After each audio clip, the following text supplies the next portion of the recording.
Welcome to the Work is Weird Now podcast. Whether you're nearing retirement, entering the workforce for the first time, or caught somewhere in the confusing muddle in the middle, you're likely sensing it and you're probably living it.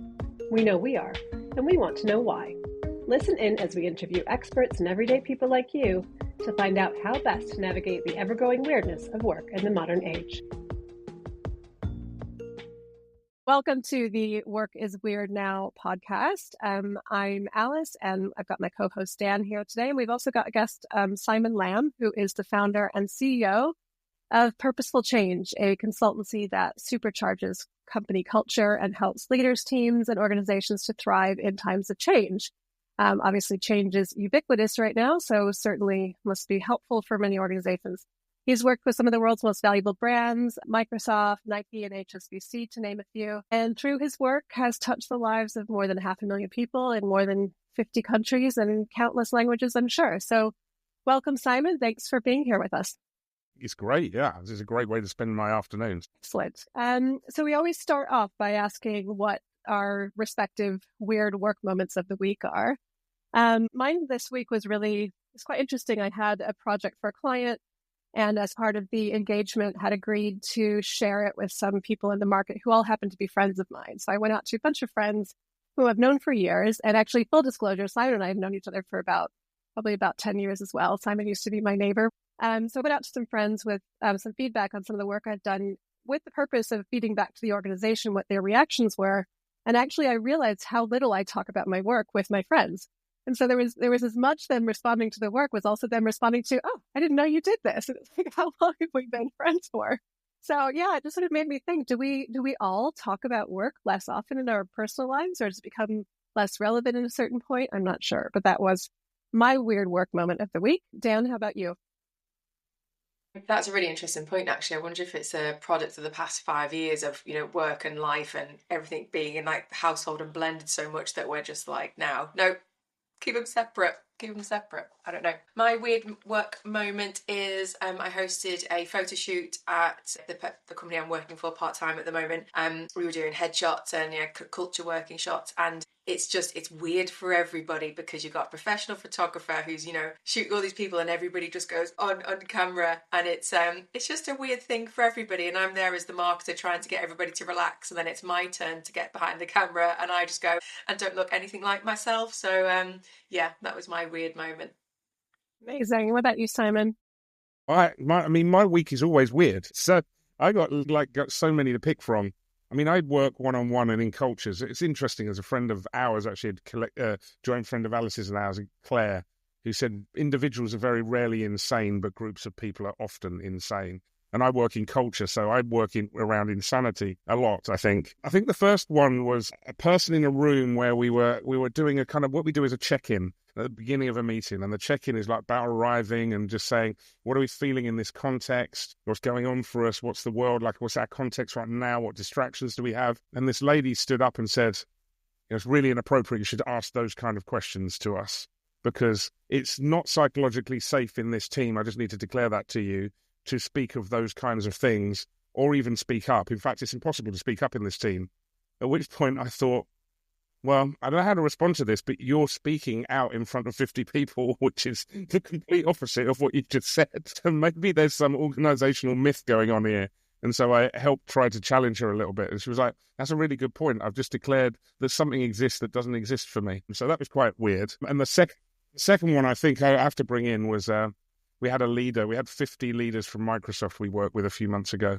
And at the end of the session, we get them to write a letter to their future self. And then we post it to them. 6 months later, and this letter arrived, and the husband of the lady who'd written it to herself opened the letter and read this letter, which was, I wish for you happiness in your life. And he assumed that this person either had a stalker or had an affair. I spent the first 15 minutes of the call trying to balance out what, the relationship with the husband and how the breach of trust and all this kind of stuff. So, yeah, interesting. There you go. That is a brilliant idea. I feel like we should all do that. Send letters to our future selves. Then have to unravel the confusion at home. Yeah, right. Exactly. Turns out she has had a stalker in the past. So that's what... Okay. So the husband was paranoid. They're quite triggering. And then we also asked at the beginning of the podcast before, just to dive in, what are you where you thought you'd be at this point in your career? Where did you think you'd be, and where are you today? God, no, I'm nowhere near where I think either wanted to be or thought I would be. I don't think I ever had an idea of where I wanted to be. I think I was pretty confused as I was an artist, I believe, in my life, but I went and followed my father's path, or what I thought was my father's path of academics. I mean, people say, how the hell did you get there? And when I answer it, they say, don't tell me you don't know how. And the truth is, I have no idea really how. It's a kind of a weird set of accidents. And the more senior people I meet all the time, kind of is a common theme. It's like most people accidentally land where they land. It's very rare that it's like kind of a solid idea. But I can see the connections between my life. I actually wanted to be a lighting designer. I got there. Problem is, my first job was in theatre, and I kind of reached my dream job within the first 4 years of work. And so it's like, where do I go next? Yeah, I think a lot of people have that. They sort of realize where they think they wanted to go, and then once they get there, it's either not what they thought it was, or it's not as fulfilling as they expected it to be. Well, I think this is a really great thought here, because I spend a lot of time with people, mainly women actually, redefining what the win or success looks like in middle age. Because what it looked like when they were young is very different to what it looks like today, but we don't pause and revisit what success looks like. And you're using really fancy, nice words like fulfillment. I think people have got success and fulfillment mixed up, and happiness. And I think it's a real issue in the world, because people don't revisit what success looks like, and then they accidentally drive for something that doesn't fulfill them. Yeah, I think there's also, maybe for women, at least in my generation, when we were growing up, it was like you grow up, you get a job, you work in that job, you meet a husband, you have babies, and then the thinking sort of stops there. It's like, what happens after that? And actually the bulk of your adult life happens after that moment. And so I think for us, we weren't really given the opportunity to sort of explore what midlife looked like for us, or what would make us happy at that point. Yeah. I mean, I think I spend a lot of time with very senior women asking the question, who are you? And them not really knowing what that is. I would call it the kind of the age of lost identity. It's like I surrendered my own identity to the system, to others. And then comes a time when they become, or they're on the edge of being empty nesters. And it's like, I don't even know who I am. And I think we think that it sits around the period of menopause because it's biological. I think that's also true, but I think the timing happens to be at the time when people start leaving home as well. And I think that's like kind of, now's the chance for me to think about who I am. Yeah, and I think it happens for men too. I think the identity is different. I think I was coded, and I find, I traveled around a lot of the boardrooms of some really big companies, of speaking to executives who felt they had to sacrifice themselves to drive success for the win. Right, and then gave up their connection with the family, etc. And I think both masculine and feminine have suffered in this world of where we feel like we have no choice. We kind of surrender our identity to either work or home, but not actually considering that actually you can have both.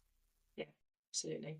It was interesting, somebody we interviewed a couple of weeks ago, and she is a coach for founders and entrepreneurs, and she was saying that it's quite common that men will say, well, you're going to hit 1 million, right? And she's like, well, that's not what success is to me, reaching 1 million. That's actually not why I did this. And it's just that perception of, again, like you say, defining success. But we're hoping here to help people unpick, how do you actually figure out what that means: success, fulfillment, happiness, whatever that is, and the next chapter.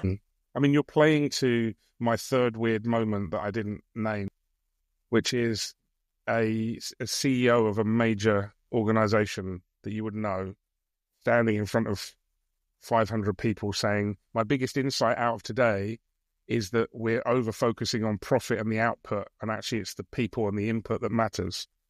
And I remember sitting in the room, at first happy and applauding it, and secondly feeling the tragedy sink into my stomach, that how many hundreds of years is it going to take before we actually believe that the soft and fluffy is the really hard stuff. These are the people skills, the leadership skills around people, and living for fulfillment is the hard stuff. I mean, what does great leadership look like to you today? I mean, if we think about what is obvious to all of us, which is this sort of VUCA, permacrisis kind of environment we find ourselves in. Obviously, the challenges of leadership are arguably greater than they've ever been. What kind of leadership skills are emerging in this context that are proving to be successful for big organizations? Yeah, I think I'm preferring I don't like acronyms particularly, but the VUCA's been around for a while, but it's very out there. I kind of prefer Barney, which is brittle, anxious, non-linear, and incomprehensible. And that kind of talks about the inner game. And I think great leadership is that balance between the technical leadership that you need in order to get stuff done. Most leaders I find have been hired into this kind of profile of insecure overachiever, highly achievement orientated, worry about everything, right? And organizations love that they recruit and promote that. But that creates fear in the system. And that isn't the best way to run a system. We know that through studying culture. So I think there's a from towards. I'm not saying that, for example, authority isn't needed, because it's needed at times. But how do you balance? It's the tap dance between authority and empowerment that we hear about. It's the tap dance between being the expert, but also being able to explore and be in learning. It's that balance between being directive, but then at the next moment being a coach. It's the great leadership looks contextual to me, because we are facing, and I think this is true, and this is what we're working with. If you work in the large organizations in the world, the answers to the questions aren't apparent anymore. They used to be. I think we've kidded ourselves for decades. If you just look at some of the things that are at play, like climate, like technology, and I'm working in the middle of an organization who is at the forefront of AI with Microsoft at the moment. The answers to the problems that the organizations face, they don't exist. So that means I can't be the person who knows it all, that gives direction, that drives through authority. So I need to learn how to explore, and leaders weren't coded that way.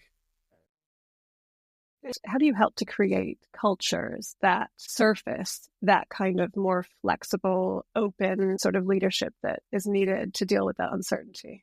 Yeah, well, I talk about three things, really. I mean, it's bringing the individual and the systemic, the kind of cultural stuff together, but it really starts with awareness. The first thing is awareness of the impact that you have in the way that you lead, and awareness that you're even being reactive. I think part of the problem here is a lot of the leaders think that being driven is not a reactive state, and it is. You're driven, focused on the outcome, on the result, not the input that's going to create the quality of the result, if that makes any sense. And so it's that awareness, and then I think it's to help them build a sense of purpose. It's like, what does success look like? And how are we going to frame that in the context of where we are right now? What's meaningful for me, not just what is meaningful for my shareholders or the owners of the company, or what I feel I have to do. What does fulfillment look like for me? So that awareness, that intention, and then discipline. The irony is people think that the soft and fluffy stuff is easy. It's not. We avoid it and we push it away because it takes incredible discipline to be able to discern. It's, that Daniel Kahneman's Thinking Fast and Slow, his, system 2 thinking requires effort. It requires energy. And so then if I get underneath all of that, Alice, the thing you and I have talked about is, this thing called well-being. It's not just a nice to have. If you don't manage your energy well, if you're not healthy in your own body system, family system, whatever social system that you're in, you can't be able to discern what type of leadership to use and how to bring yourself. Adaptive is probably the word I would use. Adaptive leadership is what's needed in the world right now. Oh, you and I have talked about some of those myths that we hold on to within cultures and within our own working lives that prevent us from having that kind of adaptive leadership. What are some of those key myths that we hold on to at work that we need to unpick?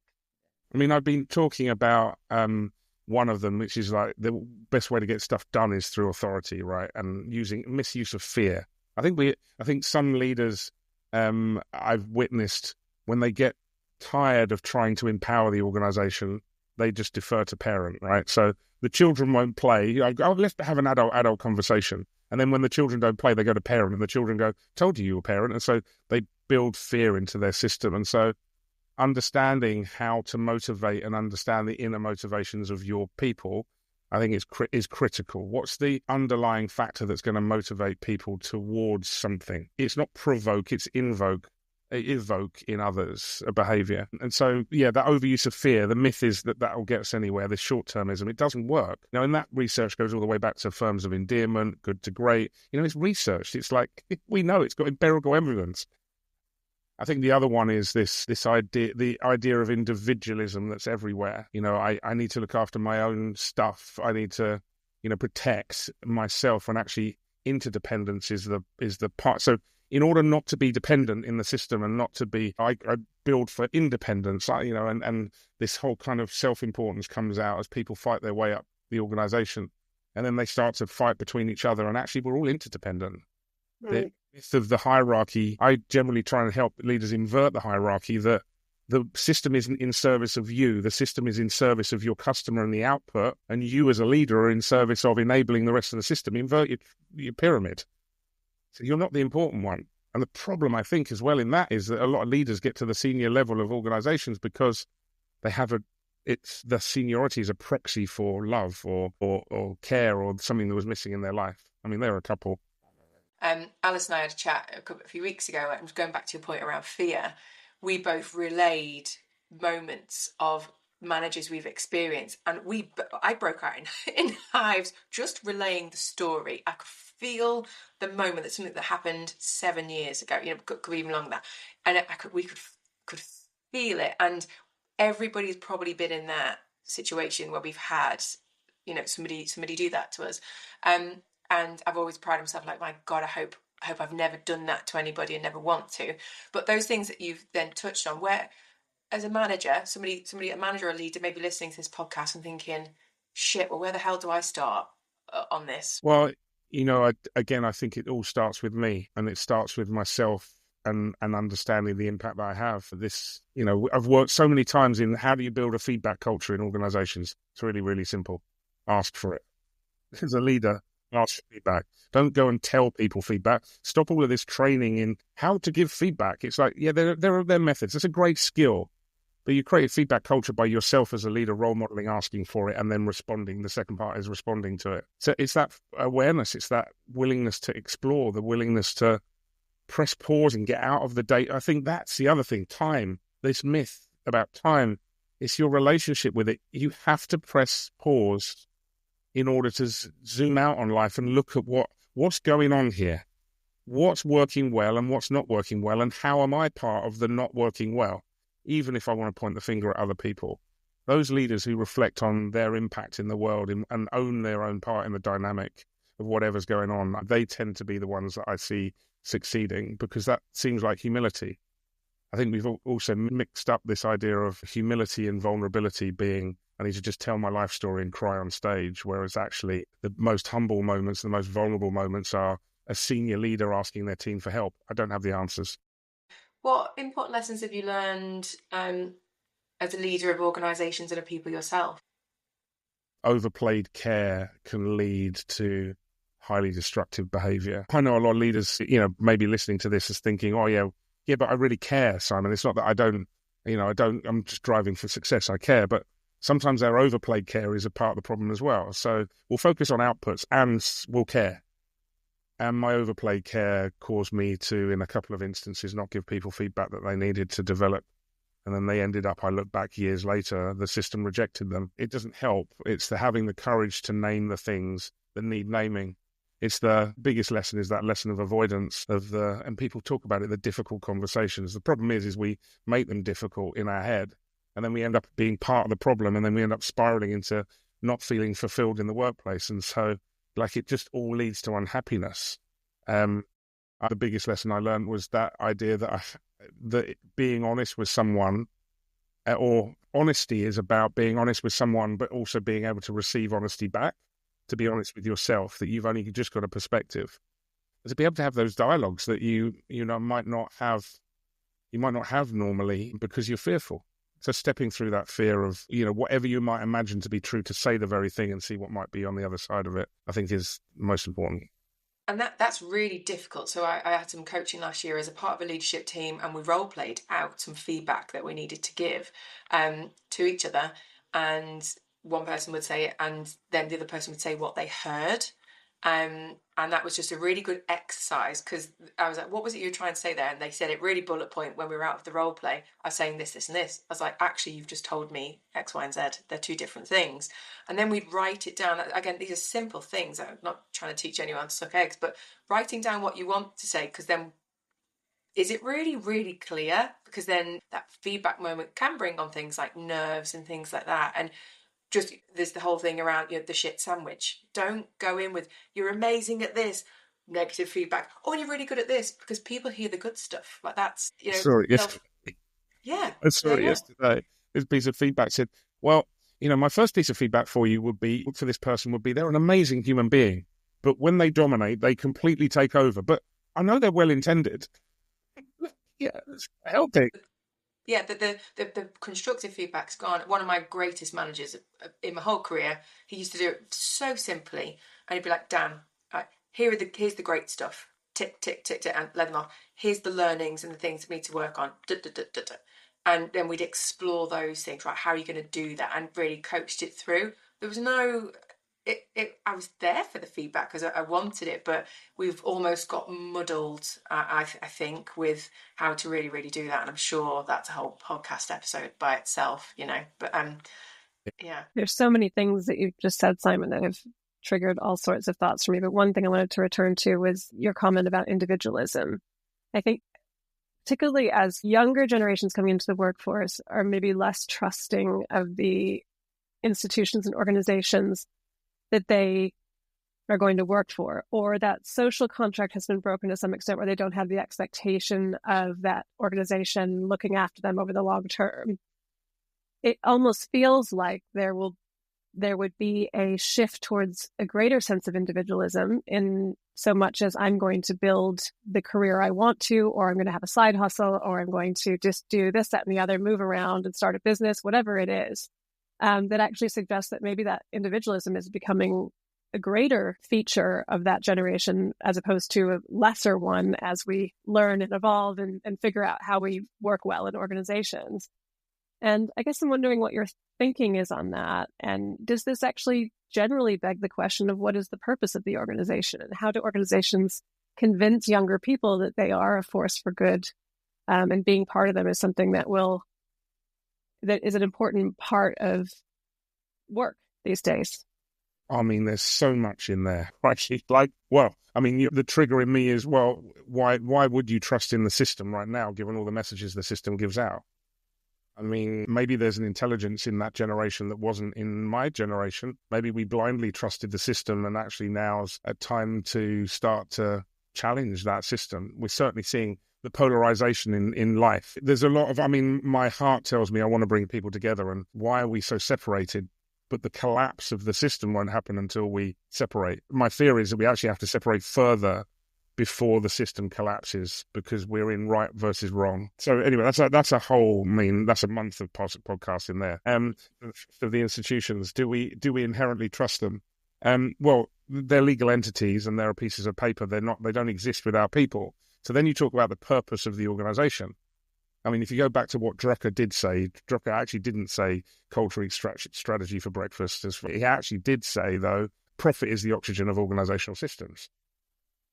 And at the moment in our monetary system, money is the core purpose of most stock-owned organizations, because the pension schemes that are investing want their money out. And I see it every time. I see it all the time. CEOs of organizations, for me, it's the and.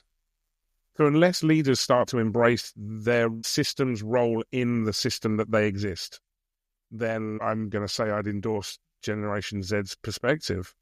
It's up to the leaders of our systems to recognize that there is a role to play, that you don't just take the money out of the system, that you actually serve the ecosystem or ecosystemic on the planet.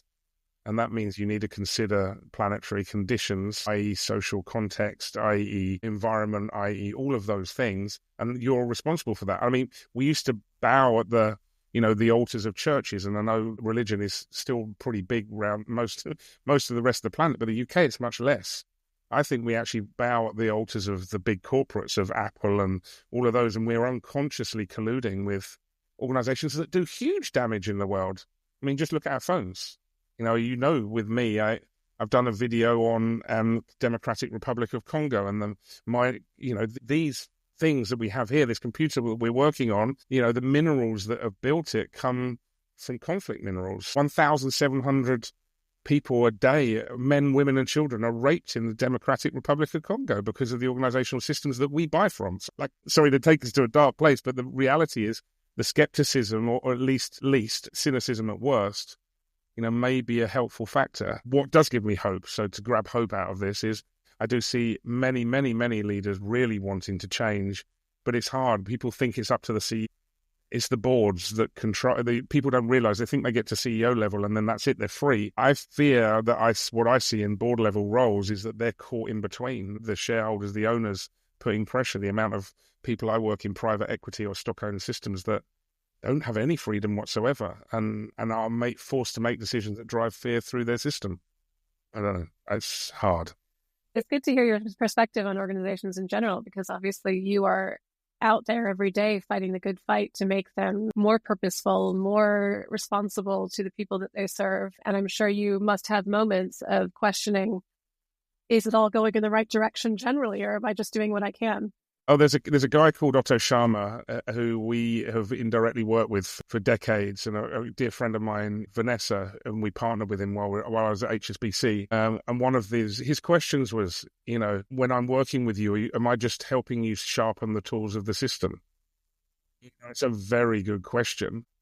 Have I helped lots of people, supported people in their own sense of well-being? Yes. Have I shifted the system? It's a question I ask myself every single day, every day.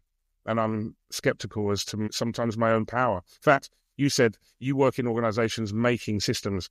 I think what I've surrendered to in my last 3 or 4 years, turning 50, I think, was it's not my job to make them. In fact, I'm here to support others to do that because they're the people in the power. Any idea that I'm attached to that will actually cause me not to do the job, if that makes any sense. Becomes a personal crusade. I mean, just thinking a bit broadly about the direction it feels like leadership has been going. It's been messaging from Brene Brown and conversations about vulnerable leadership, which you mentioned earlier, reintroduction of empathy into leadership roles, that sort of thing. We've seen quite a lot of conversation about that, say, over the last 5 to 10 years. And yet what it feels like at this particular moment in time, and granted, it probably feels more sharpened because of we're now at the end of January, the last few weeks of activity coming out of the American political system. Do you feel like we're going to see a shift away from some of those things? Does it matter? Is it important? Is there a nice somewhere in the middle that we should be heading? Or what are your thoughts on that? I think the individuals, that you're talking about pushing political messages out are not representative of all the leaders of organizations that I meet. So I think we have to be careful, because what we do is we tend to watch the news and take the news, the information from the news, as being reality. However shocking it is, the truth is, even under the last administration, there was huge amounts of damage done, right, and reported back. And yet the lives of many didn't really, the day-to-day life of people didn't really change that much. And so I think the answer to that question is, how do we more broadly empower the masses to get... I don't hear people coming to work saying, I want less fulfillment, I want to work harder, I want to feel like I'm the subject of I'm a servant of this system. I don't hear people saying that. I hear people, and like you say, Generation Z, asking for their rights, their needs to be met. And I'm seeing organizations shift towards that. So, it's a fine balance. I guess the question is whether employees are willing to not just wait for this thing to happen, to ask for it. And so continuing to complete those employee surveys that are requesting it, because every organization I know are measuring their leaders on what their employees are saying. So there has been a significant shift. We used to measure leaders on P&L. We then saw that employee engagement drives better P&L, so we started to measure employee engagement. We then realized, well, we need to go a bit further than that, because there's culture that drives employee engagement, so we need to shift on that. So I think that, let's not deny, there's been a massive shift. If I look at my early career to today, very different world. Tell us what the early days were like. What are the real standout differences? Brutal. Yeah, I mean, I was an asset. It was brutal. And my wife says it sometimes, even about if you think about our own organisation, like my son Harvey will probably listen to this and kick me under the table about why I say this. But my wife Monica will say, "God, they just haven't got experience of working in that environment." And it's like, do you want them to? They don't even know what work is. Those kind of comments that come from 50-year-olds, right? Haven't got a clue what work was like our parents said. And it was brutal. You didn't have a voice. You did what you were told. Otherwise, I remember in a consulting environment being in a room and we created this, we called it a horse blanket. So it was this thing that did the presentation for the client. And the VP walked in. One VP would walk in and say, "No, that's all completely wrong." And the next VP would go, "No, I need you to put it back to where it was." And then the next VP would walk in and go, "That's completely wrong again." And so you get stuck in the middle. But you feel like you had no voice. And I remember one coming in and just ripping up every single piece of paper and screaming at the top of her voice. She was a very small person who's had huge volume in the world and scared the crap out of me. And I don't see that as, it's happening out there, but in the environments I'm working in, that's not as acceptable as it was back then. And that was the norm for me.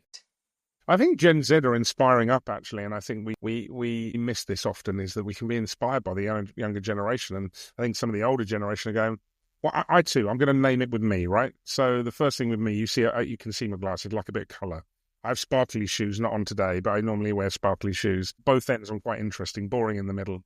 And I've been desperate for years. I've got a theatre background. I'm very open. I'm quite connected to the feminine. 90% of my coachees are women for some reason. Don't know how I ended up with that. I think I'm a bit of an ally. I'm for a balance, greater balance for feminine energy in the workplace, not just a balanced agenda, but of that. I want to paint my nails some days. Monica freaks out when I say my wife. It's like, why would you want to paint your nails? Because you can? Why can't I? And that's kind of an expression. I like to express myself through colour. And so I think that what I'm saying there is I'm now wearing sparkly boots. Sometimes I'll wear something like that wouldn't be what a man would have worn. I was known at one of the banks I worked in. One day I accidentally turned up in a bunch of Lululemon clothes because I'd left my suit in Copenhagen and I ended up in Stockholm without it. Went on stage in front of 300 bankers, all of whom were in blue suits and ties, and I was in my Lululemon kit. And I said, I apologise in front of them. Look, the first rule of change is look like the enemy. And the CEO walked up to me and hugged me in front of everyone and said, "No, we like you because you provoke by being different." By the way, after that, the CEO hugs. That was the thing that said afterwards, he hugs. I'm like, he's got 5 kids, of course he hugs. Anyway, back to the point is I kind of have been inspired to want some of the things that they are demanding. And I think I'm seeing that. I'm seeing that is like, hold it. Happiness is a real thing. I think we're talking the language of fulfillment here, which is right on the mark. Because I think there's a distinction between happiness and fulfillment. Happiness is this like harmony idea that it can always be good. Whereas fulfillment means it can be really tough, but I feel something fulfilling from that. Life's a sine wave of hard and good and easy and, it's highs and lows. Fulfillment is what I get out of it. A lot of those people are saying, so what is purpose? What is my purpose? We get born into our systems. We get coded by our systems. And in those codes are that you must succeed in order to get mother's love, father's love. I hate to take it back to early psychology, but it's true. And you can't hide those patterns in the workplace. And so, we were taught to be successful by the previous generation in order to protect us. But actually we get to later life and realize, do you know what? To quote Alan Watts, we realize that we've been treating life as a journey with some destination in mind that is, money or retirement or heaven or whatever that is. And actually we forgot that the whole point was to enjoy life as we went, to dance and play. And I think people are realizing that. Absolutely. I think that the feminine masculine thing is really interesting. I know, Simon, you and I have had some conversations about this in the past as well. And I hate to keep bringing everything back to U.S. politics, but it's very much front of my mind right now. Zuckerberg coming out and saying we need more masculine in our organizations. We need a return of the masculine to the workplace. What do you think he means? And what are your thoughts? I have no clue what he means. And I have no allegiance with that point of view on any level. Do I believe that in organizations we've got a misunderstanding of what psychological safety means? Yes. Does it mean let's man up and get more masculine? No, I don't think that's true. All of the research tells us that the core of high performance is a psychologically safe environment, and the balance between masculine and feminine, in my mind, brings that, or in my experience, from my mind. We need to balance between the masculine and feminine in the workplace to do that. And the problem is that there have been, and we see it, I saw it the other day in one of the systems I was working in, it's like psychological safety is now weaponized. Just like growth mindset was weaponized, and I know Carol Dweck rewrote her book on growth mindset is not about having a growth mindset. Growth mindset is about owning your own fixed mindset, right? These things get weaponized. Psychological safety has been weaponized to, you're not making me feel safe. You're not making me, this isn't a safe environment. Now, that at one level is true, but there's a paradoxical opposite that's also true, which is psychological safety is also about being comfortable in the discomfort. And so if we suddenly go to this man-up environment where we don't speak about any of those things, people will withhold information. And in the context of needing the information and the input in order to answer the biggest complex questions in the world, then we need to create environments where people are going to bring their perspective. So, the idea that we go to this more masculine world, I don't get it, because my sense of the masculine roots of today and the silence in the root of the men, or the line of men that I stand behind, who never name their needs. The biggest struggle I've had came from the war. These men were silently pushed to war and had to come silently back and hide and not speak of the atrocities that they committed or saw in front of them. And that built this silence into men. And I think there's a big contributing factor of the wars that we have behind us: Civil War, World War II. And the men were the ones that, the majority were the ones that went to the front line in those days. And not the same now, but we're still coded by that history. And if we stay in silence, we cannot answer the most complex questions on the planet. So it's just like, no, it doesn't work. I mean, my skeptical self says that's just alignment with a political being. And so I'll say the things that the politician needs me to say so that I stay online and don't get hammered. Let's be clear. And by the way, the irony with me is I'm pretty apolitical. I don't support a side because I think both sides are biased. In fact, I don't believe in opposition. Our political system is based on a 300 or 400 or 500-year-old, maybe thousands of years old idea of we have to have opposition. Actually, in all generative work that I work in, we come together, and that we collapse the paradox. What we continue to do is live the paradox. I was just going to ask one more question. Do you feel like you've made a positive impact? Oh, I'm so lucky. I mean, that's why I do my job. I don't actually look at my bank balance ever. I think Alice might actually know this. I didn't look at my business bank account for a year. Now, you might say that's irresponsible. I actually pay people to do that. But I do look at my report and accounts every year, but I trust that the income will come based on me enjoying my work, and I enjoy my work based on purpose and impact. And so I know at the end of a session last week, 3 people came up and said, because of the things that I've done in this room, I think I've changed the direction of how I see the world and the direction of my life. And when people say that in a positive way, I just know that I've created a space where they can do their best work. It's those notes I get years later of people. One lady, again, wrote me a note. She was part of a big corporate. She retired and has now gone back to the Philippines, and now has built a school in the Philippines to teach young children the things that she learned in corporate America. And that's when you get fulfillment, wow. I feel like there are about 400 things here that we could have an entirely different podcast topic on. So maybe someday you'll come back and we can talk about some more of those topics. But we have taken up a lot of your time, and I know that you have currently got a very, very busy schedule. How can people find out more about you if they want to reach out and get in touch? Look me up on LinkedIn. I'm on LinkedIn. I have websites, purposefulchange.co.uk or purposefulchange.com, and we're there, and I love hanging out and having a chat. So I'd love to come back at some point. There are about 4,000 things, you're right, here that we could talk about. Perfect. Amazing. Thank you. And thank you to everyone for joining us. We hope you enjoyed the episode. If you have any work is weird moments to share, please find us on LinkedIn and let us know what they were. In the meantime, have a wonderfully weird week, and we look forward to seeing you